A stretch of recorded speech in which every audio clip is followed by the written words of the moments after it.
Je tiens à souligner le fait que l'introduction même de l'idée d'homophobie tend à accréditer l'idée que le comportement homosexuel a la même valeur que d'autres comportements, alors qu'il est évidemment une menace pour l'humanité, pour sa survie, tout simplement pour le respect de l'humanité. Mais oui, mais évidemment.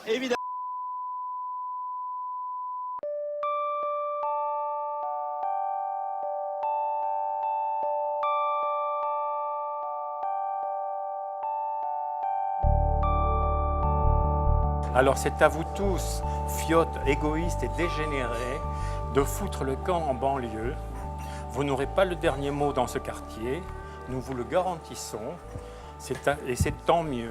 Ces enculés provoquants vont faire triompher l'homophobie. Voilà ce qu'on reçoit comme courrier à l'Open Café.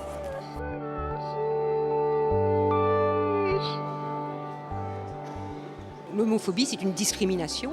C'est de ne pas reconnaître l'égalité à laquelle ont droit les homosexuels dans notre pays. Par définition, hostile à tout ce qui peut être l'homosexualité ou peut représenter l'homosexualité.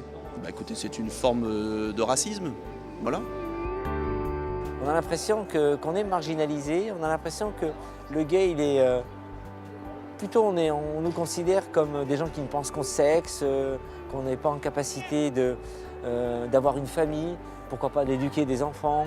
On aimerait tout simplement qu'on nous considère comme des individus, des êtres humains, comme le sont les hétéros. L'homophobie, c'est un spectre très large qui se manifeste de plein de façons différentes et qui, dans tous les cas, de toute façon, n'a pour unique conséquence que faire ressentir à la personne qui en est victime un rejet, une mésestime d'elle-même et une souffrance et parfois des traumatismes. Je pense qu'on est plus toléré qu'accepté dans la mesure où, alors il y a un certain nombre de choses, il y a le Pacs, il y a les droits du conjoint, il y a pas mal de choses qui ont été faites. Ce que j'entends le plus, c'est, maintenant, vous savez pas que c'est bien, quoi. Enfin, on te dit, voilà, c'est bien, on nous a donné le Pacs, pointe à la ligne. Moi, ce que j'entends dans ce propos, c'est, venez pas chercher plus. En gros, venez pas chercher le mariage, et surtout, venez pas chercher l'adoption. C'est plus une curiosité de vivre avec quelqu'un du même sexe et même d'avoir une famille avec deux parents homosexuels. C'est plus quelque chose d'original, ça fait partie de la vie. Alors, ça ne veut pas dire que tout le monde l'a accepté, mais ça veut dire qu'il n'y a plus ce réflexe de honte, ce réflexe de rejet par principe.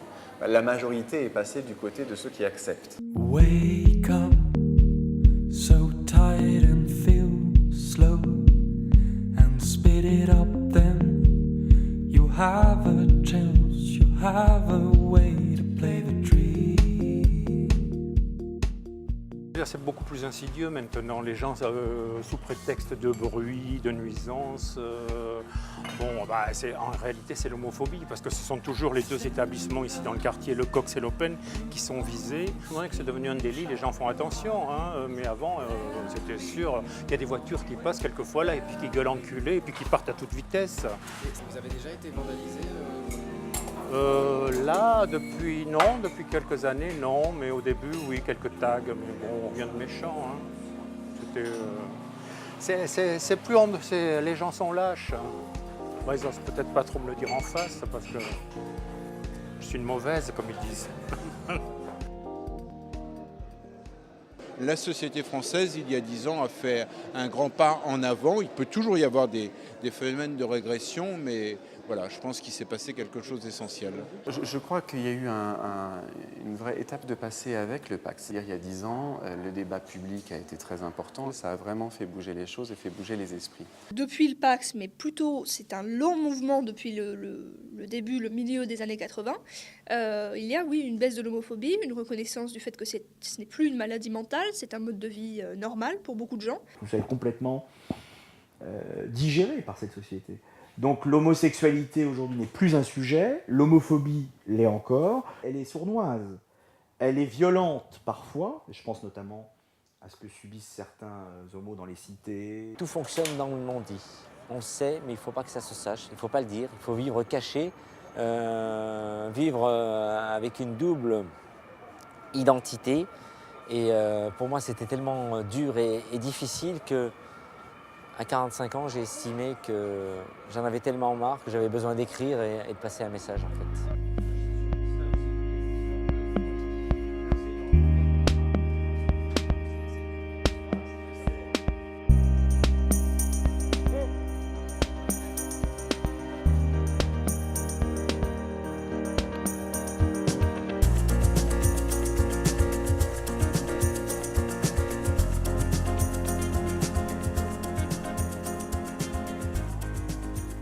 message, c'est que on peut être homo, jouer au foot, on peut être homo et pas forcément avoir un côté un peu efféminé ou ne pas savoir jouer au ballon.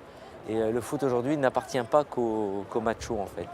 On a vécu récemment une situation avec Créteil-Bébel qui ont refusé de jouer contre nous parce qu'on était une équipe constituée de joueurs homo. On voit l'aspect sportif, on ne cherche pas à savoir contre qui on va jouer, si c'est des homos, pas homos. Donc j'étais un peu déçu. En fait, ils n'ont pas cherché à savoir et au final, dans l'équipe, il y a de tout, quoi.